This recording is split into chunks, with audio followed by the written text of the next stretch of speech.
ni le Dieu juif, ni le Dieu musulman ne peuvent rendre compte de l'existence du monde et du monde tel qu'il est.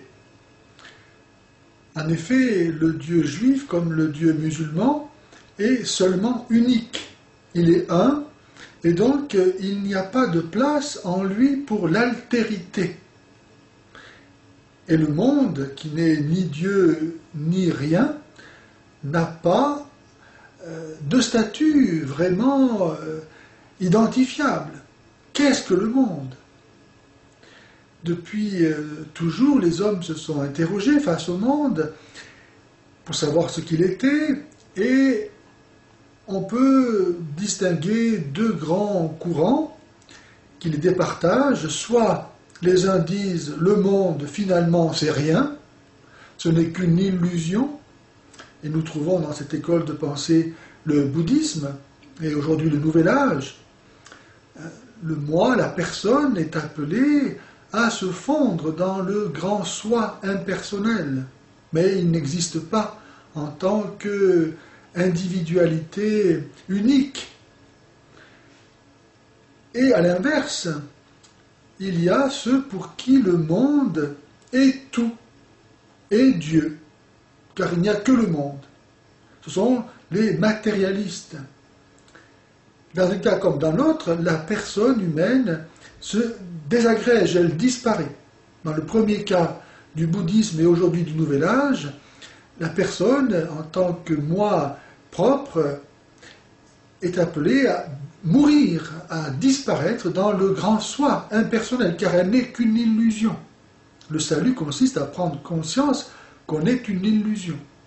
Et dans l'autre cas, la personne humaine disparaît aussi, car elle n'a d'intérêt que dans la mesure où elle sert à faire fonctionner la machine dans la perspective de l'avènement du grand soir. Mais en elle-même, elle n'a aucune valeur. Elle n'a de valeur que dans la mesure où elle est rentable, efficace, pour faire advenir le royaume sur terre. La bonne nouvelle du christianisme, c'est de dire que le monde n'est ni rien ni tout, mais qu'il existe en relation avec Dieu, qui est son créateur, parce que lui-même est relation. Chaque personne en Dieu est relation. Le Fils n'est fils que par rapport à son Père. Et le Père n'est Père que par rapport à son Fils. Le Saint-Esprit n'est l'amour du Père et du Fils qu'en étant en relation avec chacun d'eux. Chaque personne est Dieu. Autrement dit, Dieu est relation.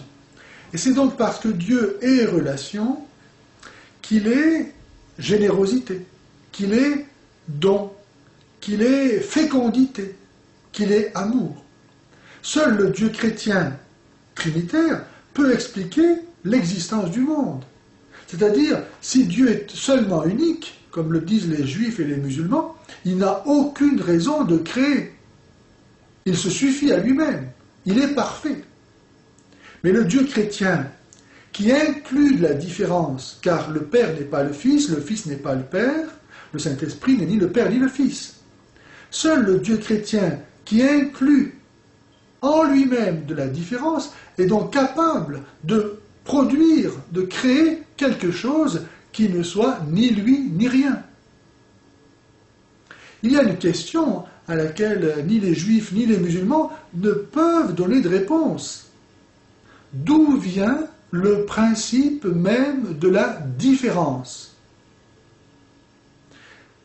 Nous sommes tous créés à l'image de Dieu. Et nous sommes tous semblables.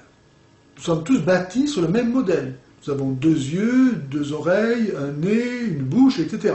Nous sommes tous semblables. Et pourtant, en même temps, nous sommes tous différents. D'où vient le principe même de la différence ? Si Dieu était seulement unique, il n'aurait produit, à supposer qu'il produise quelque chose, que des créatures identiques. Ma main, elle ne pourra jamais produire que des empreintes avec 5 doigts, et jamais avec 6 doigts, ou 8 doigts, ou comme ça. et jamais avec des doigts de 30 cm de long. Elle ne produira que des empreintes identiques.